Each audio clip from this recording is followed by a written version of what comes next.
தமிழும் வைணவமும் தழைத்து இனிது ஓங்குக. நாளும் வாய்த்தது நங்கட்கே. 3 ஆண்டுகளுக்கு ஒருமுறை வரும் புருஷோத்தம மாதம். அந்த மாதத்தினுடைய கடைசி தருணத்திலே நாம் இருக்கிறோம். அதுவும் இன்றைய தினமானது ஒரு புண்ணிய தினம், அமாவாஸ்யா. அப்படிப்பட்ட நன்னாளிலே தமிழ் வளர்த்த திவ்ய பிரபந்தம் என்று மகுடமிட்டு எப்படி இந்த அருளிச் செயல்கள் நம்மை இறைவனிடம் இட்டுச் செல்வதோடு மட்டுமல்லாமல் சாஸ்திரத்தை எளிய முறையிலே தமிழிலே விளக்குவதை மட்டுமல்லாமல் எப்படி தமிழை வளர்த்ததுன்னு பார்க்கணும். பெரித்த அறிஞர்களும் வைணவத்துறை தலைவர்களும் முதல் 2 விஷயத்தை பற்றி பறக்க பேசுகிறார்கள், பேசியிருக்கின்றனர். ஆனால் நம்ம இந்த ஞாயிற்றுக்கிழமை குழுமங்களிலே அருளிச் செயலிலுடைய விசேஷங்களை தான் நம்ம பார்த்து வரோம். அந்த வகையிலே இன்று தமிழை எப்படி சுவாரஸ்யமா இந்த அருளிச் செயல்கள் வளர்த்து கொண்டிருக்கின்றன என்று பார்ப்போம். ஓட்டு வட்டிலும் காளாஞ்சியும், இது உயர்ந்த சொல்லாடல். பாருங்க, வைணவத்துக்கே உரிய சிறப்பு என்றால் உயர்ந்த உரை நூல்கள், வியாக்கியானங்கள், அதனுடைய சொல்லழகு, பொருளழகு, சமுதாய நிகழ்வுகளின் குறிப்புகள் போன்றவை அதிலே இணைக்கப்பட்டு அருளிச் செயலை மெருகூட்டுகின்றன. இது வைணவத்திற்கே உரிய சிறப்பு.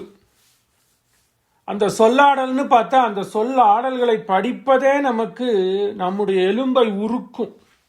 மொழியோ தேனை போன்றது, அதில் சொல்லப்படுகின்ற கருத்தோ தேனிலே இருக்கின்ற சுவையை போன்றது. இது எல்லாம் ஒருபடி விஞ்சரா மாதிரி அந்த உரைநடையின் சொல் அமைப்புகள். இப்ப நம்ம சொன்னோமே, வட்டிலும் ஓட்டு வட்டிலும் காளாஞ்சியும், இந்த சொல்லே நமக்கு புதுசா இருக்கும். பாருங்க, இது ஒரு விஞ்ஞானத்தையும் இது எடுத்து வைக்கிறது. அருளிச் செயல் நம்ம என்ன பண்றது, நம்மை எம்பெருமானிடம் இணைக்கிறது. இந்த ஆத்மாவுக்கும் எம்பெருமானுக்கும் பன்னெடுங்காலமாக உள்ள ஒரு தொடர்பு. அந்த தொடர்பு அப்ருதக் சித்தி சம்பந்தம்னு நிற்க, ரொம்ப சார்ச்ச விசாரம் வேண்டாம். அப்படி இருக்கிறச்சே இந்த தொடர்பை சொல்றத வெளிப்படுத்துறச்சே ஒரு பாகவதோத்தமருக்கும் மற்ற பாகவதோத்தமர்களுக்கும் உள்ள தொடர்பு, பிரியாத தொடர்பு. இந்த பிரியாத தொடர்பை எப்படி விளக்கணும்னா, அதை விளக்கிறா. எப்படி தொடர்பு? இந்த ஆத்மாவுக்கும் இறைவனுக்கும் உள்ள தொடர்பு, ஒரு பாகவதற்கும் மற்றைய பாகவதர்களுக்கும் இடையிலான தொடர்பு, ஒரு அருளிச் செயல். இந்த தமிழ் பாடுவோர், விண்ணப்பம் செய்வோருடைய கூட்டத்தில் ஒவ்வொருக்கும் இருக்கக்கூடிய அந்த ஆத்ம சம்பந்தம், தொடர்பு என்னன்னா அழகா விளக்கிறார்கள் உரையாசிரியர்கள். அன்றைய நாளிலே இருக்கின்ற ஒரு செயல்பாடு. ஓட்டு வட்டிலும் காளாஞ்சி. திருவரங்கத்திலே நம்பெருமாள் புறப்பாடு கண்டருளுகின்றான். அதுல 2 விஷயம். நம்பெருமாள் புறப்பாடு கண்டருளுகின்ற சமயத்திலே அத்தியாபகர்கள், சாது ஸ்ரீ வைஷ்ணவர்கள் என்று சிறப்பித்து கூறுவர் திருவரங்கத்திலே. அவர்கள் திருமாய்மொழியை விண்ணப்பம் செய்து வீதி ஏற போறார். அந்த விண்ணப்பத்தை செவிமடுப்பதற்காகவே திருவரங்கத்திலே மக்கள் எல்லோரும் கூடியிருக்கின்றனர். அதுதான் தமிழ் இறைவனை இணைக்கிறது. சரி, அதுல ஒரு விசேஷம் பார்த்தோம்னா, அப்படி எம்பெருமான் நம்பெருமாள் வீதி ஏற வரச்சே அவனுக்கு சமர்ப்பிப்பதற்காக பரிசாரக சுவாமிகள் தட்டு வச்சுருப்பார். அதில் அடைக்காய் அமுது, ஆரத்தி முதலானவை எல்லா திவ்ய தேசங்களும் இது இருக்கும். இந்த தட்டு, அந்த தட்டுக்கு காளாஞ்சின்னு பேர். அதை தவிர தெற்கு திவ்ய தேசங்கள்னு எடுத்தா ஒரு சிறப்பு. இந்த தட்டு காளாஞ்சியானது எம்பெருமானுக்கு உபசாரங்களை சமர்ப்பிப்பதற்காக உபகாரங்கள், பழம், திராட்சை, பிஸ்தா இதெல்லாம் சமர்ப்பிக்கிறதுக்கு. அதை தவிர தெற்கு திவ்ய தேசங்களில் ஒரு வைலட்சண்யம் எடுத்தா எம்பெருமான் உண்டு முழுந்த தீர்த்தத்தை பெரிய வட்டில் பரிசாரகர்கள் எடுத்துன்னு வருவார். எம்பெருமான் கிளம்பினா எப்படி அருளி செயலோ அதே மாதிரி இந்த பேராஃபர்னாலியான்றோமே, குதிரை, யானை, ஒட்டகம் எல்லாம் இருக்கட்டும், அதை தவிர எம்பெருமானோட இணை பிரியாது. பக்கத்திலேயே எம்பெருமான் நம்பெருமாள்னா அவன் திருவடியிலேயே. ஆழ்வார் வீதி ஏற வந்தார்னா இந்த ஓட்டு வட்டில், பெரிய வட்டில், ஸ்படிகம் எப்படி வேணா எடுத்துக்கலாம், அதை எடுத்துன்னு வருவா. இது பிரியவே பிரியாது தெற்கு தேசங்கள்ல.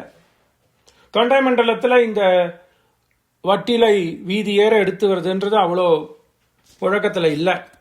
அப்படி இருக்கிற சமயத்தில் இந்த இணைப்பிரியாத சம்பந்தம் சொன்னோம்னு, எம்பெருமானுக்கும் நமக்கும் இருக்கின்ற இணைப்பிரியாத சம்பந்தத்தை எப்படி உரையாசிரியர்கள் எழுதுறா பாருங்க. சர்வேஸ்வரனும் பிராட்டிமார்களும் வீதி எழுந்து அருளா நிற்க, அவ வீதி எழுத வரச்சே ஓட்டு வட்டிலும் காளாஞ்சியும் போல என்று எழுதுறா. அப்படி எம்பெருமான் ஒரு சந்நிதியிலேருந்து புறப்பட்டு வீதி உலா வரச்சே அருளிச்செயல் எப்படியோ அதே மாதிரி அவன் உண்டு உழுந்த தீர்த்தத்தை பிரசாதமாக தருவதற்காக அந்த வட்டில், பெரிய வட்டில், ஸ்படிக வட்டில், வெள்ளி வட்டில், ஸ்படிகம் எப்படியோ எடுத்துக்கலாம், ஓட்டு வட்டில், அப்புறம் அவனுக்கு சமர்ப்பிப்பதற்காக அதை சமர்ப்பிப்பதற்கு உதவும் அந்த பெரிய தட்டு, அது காளாஞ்சி. இந்த காளாஞ்சியும் வட்டிலும் எம்பெருமானுடைய உற்சவத்தில் அவனை விட்டு பிரியாது. ஏ மனிதர்களே, நீங்க நம்பெருமாள் வீதி ஏற வரைச்சே பார்க்கிறேன். அப்ப என்ன நமக்கு தெரியும்? பார்த்து பார்த்து நமக்கு என்ன புரியுறது? ஒன்று அருளி செயல் அவனை விட்டு பிரியாது, ரெண்டாவது இந்த காளாஞ்சியும் இந்த ஓட்டு வட்டிலும் எடுத்துன்னு போறாளே, அத மாதிரி தான் நமக்கும் எம்பெருமானுக்கும் உள்ள சம்பந்தம். எம்பெருமானை காட்டிலும் அவனுடைய குணத்தை தீன் தமிழாலே பண்ணார் பாடலாலே சொல்லப்படுகின்ற அந்த வார்த்தைகள், அந்த அன்வயத்து அமைகின்ற வார்த்தைகள், அதுக்கு மீமாம்ச சர்ச்சை எடுத்தா அன்வித்த அபிதானம்னு எடுப்போம். நிறைய சொல்லலாம் அருளிச்செயலை பத்தி. அப்படி அந்த வார்த்தையின் சொற்களின் கோவைகள் எம்பெருமானே உகந்து ஓடி ஓடி வந்து கேட்கிறானே, இதுவும் முக்கியம் என்பதை சொல்றதுக்கு அந்த சம்பந்தம், எம்பெருமானுடன் அருளிச்செயலுக்கு இருக்கின்ற சம்பந்தம், இந்த ஆத்மாவுக்கும் எம்பெருமானுக்கும் இருக்கின்ற சம்பந்தம், ஒவ்வொரு பாகவதோத்தமர்களுக்கும் இருக்கின்ற அந்த ஆத்ம சம்பந்தம் எது மாதிரி என்றால் ஓட்டு வட்டிலும் காளாஞ்சியும் போல. என்ன உயர்ந்த சொல்லாடல் பாருங்க. அன்றாடம் நிகழ்கின்ற ஒரு நிகழ்வை ஒரு உயர்ந்த சாஸ்திரத்தை சொல்வதற்கு பயன்படுத்துற. அப்ப நன்னா புரிஞ்சிடும். எப்படி ஓட்டு வட்டிலும் காளாஞ்சியும் நம்பெருமாள் உற்சவத்துல அவனை விட்டு பிரியாதோ, அதே மாதிரி இந்த ஆத்மாவிற்கும் அந்த எம்பெருமானுக்கும் உள்ளதான அனாதிகால சம்பந்தம் ஓட்டு வட்டிலும் காளாஞ்சியும் போல. ஒரு பாகவதோத்தமருக்கும் இன்னொரு பாகவதோத்தமருக்கும் திருப்பாவையில 10 பேர் எழுப்புறாள்னு ஆண்டாள். அப்படி அந்த கோபிகையான ஆண்டாளுக்கும் மற்றைய கோபிகைகளுக்கும் உள்ள சம்பந்தமானது ஓட்டு வட்டிலும் காளாஞ்சியும் போல. இந்த பண்ணார் பாடல் இந்த திருவாய்மொழி வீதி ஏற இல்லை, சந்திர புஷ்கரணியுடைய தீரத்திலே அங்க உட்கார்ந்து அத்தியாபகர்கள் சொல்றாளாம், இந்த எம்பெருமான் என்ன பண்ணணும், இதை கேட்கணும்னு வரானா. திருவாய்மொழி பாடா நிற்க செல்வர் எழுந்தருளுகையும் அசக்கியம். அந்த எம்பெருமான் ஆசைப்பட்டு செல்வர் பேரர் இருக்காருன்னு புறப்பாட்டு கண்டுருச்சு சின்ன விக்கிரம், அது ஓடி வரதான். அப்படி வந்தாலே அந்த பேரர் வந்தா இந்த அத்தியாபகர்களாம் எழுந்து தண்டம் சமர்ப்பிக்கணும், அந்த ஒரு க்ஷணம் கூட அருளி செயல் போயிடுமே என்று துடிப்பறான். பெருமாளும் துடிப்பறான், பாகவதோத்தவர்களும் துடிப்பறங்களாம். அப்படியான சம்பந்தம் ஒரு ஸ்ரீ வைஷ்ணவனுக்கும் அருளி செயலுக்கும் உள்ளதான சம்பந்தம் அவ்வளோ விசேஷம்ன்றது. அதனாலதான் எம்பெருமானே இப்படி திருவாய்மொழி அனுசந்தானம் பண்றச்சே பேயர் உற்சவத்தையும் கொஞ்சம் தள்ளி வைக்கிறார். ஒரு வருட காலம் எந்த உற்சவமும் ஒரு பேரிகையும் கொட்டாம நம்பெருமாள் மணவாள மாமனிகளுடைய ஈடுகால சேபத்தை செவிமடுத்து அருளினார். எவ்வளவு விசேஷம் பாருங்க. ஆக தமிழ இப்படி அல்லவோ வளர்த்தனர், பக்தி பனுவல்களாக செய்வர்களும் வளர்த்தனர், இல்லை என்றே சொல்லல. ஆனா வைணவர்களுக்கு ஒரு ஏற்றம்னா இந்த விரி உரைகள், இந்த விரி உரைகள், இந்த வார்த்தையை கேட்டாலே நமக்கு புல்லரிக்கிறது, இந்த கூஸ் பம்ஸ்ன்றோமே. ஓட்டு வட்டிலும் காளாஞ்சி, அதுல என்ன ஓட்டு வட்டில்? ஓட்டு வட்டில்னா அலாய்னு சொல்றோமோன்னு ஆங்கிலத்தில், அதுதான் பல உலோகங்களை ஒட்டி செய்தது. வெள்ளி வட்டில் இருக்காதான், பித்தளை வட்டில். ஏன்னா வெளியில வரும், ஏதாவது திருடு பயமோ என்னமோ தெரியாது, பிரசங்காத்து சொல்றேன். அதுக்காக என்ன பண்றா, வெங்கலத்திலான இரும்பு பித்தளை முதலியவற்றுகளை ஒட்டி பல உலோகங்களை, இட்ஸ் அன் அலாய் ஆஃப் மெட்டல்ஸ்ன்றோமே, அதுக்கு தான் தமிழ்ல சொல்லாடல் ஓட்டு உலோகம், ஒட்டுறது. அது மருவி ஓட்டுன்னு வந்துருச்சு. ஆக இந்த அலாயாலே செய்யப்பட்ட வட்டிலும் அதே மாதிரி செய்யப்பட்ட காளாஞ்சியும் எம்பெருமானை எப்படி பிரியாது இருக்கின்றனவோ, அருளிச்செயல் எம்பெருமானை எப்படி பிரியாதிருக்கின்றதோ, அந்நிலையிலே இந்த ஆத்மாவானது எம்பெருமானை பிரியாது அனாதிகாலமாக இருக்கின்றது. ஒரு பாகவதோத்தமர்களும் ஒரு அருளிச்செயல் பாடுவாரும் மற்ற அருளிச்செயல் பாடுவார்களும் இணை பிரியாது. அதனாலதான் வைணவ திருக்கோயில்கள்ல கோஷ்டி ரொம்ப முக்கியம். கூட்டமாக ஆண்டாலும் அதுதானே சொல்றா, சங்கத்தமிழ் சங்கமாக பாட வேண்டும் என்று. இந்த சம்பந்தத்தை எவ்வளவு மனதை உருக்குகின்ற சொல்லாடல்கள். அது எழுதினது 500 வருடம் முன்னாடி. தமிழ் விரிவுரைகள் பிரபந்தங்களுக்கு அமைந்தன 12ஆம் நூற்றாண்டிலிருந்து 15ஆம் நூற்றாண்டு வரை. இந்த medieval time, later part of medieval time. அப்பயே இதுக்கு அமைஞ்சு போச்சு.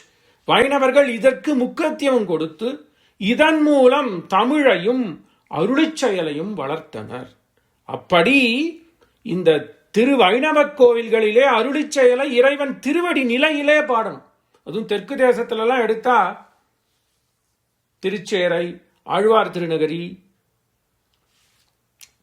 திருப்பேரையில், இங்கெல்லாம் பார்த்தோம்னா எம்பெருமானுக்கு ஆரத்தி காற்றச்சே ஒவ்வொரு சேவார்த்தி வரிசையும் தமிழ் பாடல்கள் பாடியே அவனுடைய திருவடியிலேயே அவனுடைய கர்ப்ப கிரகத்திலேயே சொல்லுவர். ஆக தமிழை இவ்வளவு ஏற்றம் கொடுத்து தமிழை வளர்த்து போந்தனர் தென் தேசத்திலே இருக்கின்ற ஸ்ரீ வைஷ்ணவர்கள். அதனாலதான் அடியேனுடைய எல்லா உரைகளிலுமே தமிழும் வைணவமும் தழைத்து ஓங்கணும், ரெண்டும் இணை பிரியாது இருக்கு. அப்புறம் ஸ்ரீ வைஷ்ணவர்களுக்கு தமிழும் ஆரியமும் இரண்டு கண்கள் போல நிற்க. ஆனா இந்த தமிழாலே இறைவனை வழிபட முடியும், தமிழாலே இறைவனை அடைய முடியும். தமிழும் இறைவனும் இணை பிரியாது இருக்கின்ற தத்துவங்கள் என்பதை ஓட்டுவட்டிலும் காளாஞ்சியும் என்ற சொல்லாடிலாலே இது எங்க கிடைக்கிறதுன்னா விரிவுரைகள் வியாக்கியானத்துல கிடைக்கிறது. அருளிச்செயலோ பெரிது, அதிலே இருக்கின்ற தமிழ் சொல்லாடல்களோ பெரியன.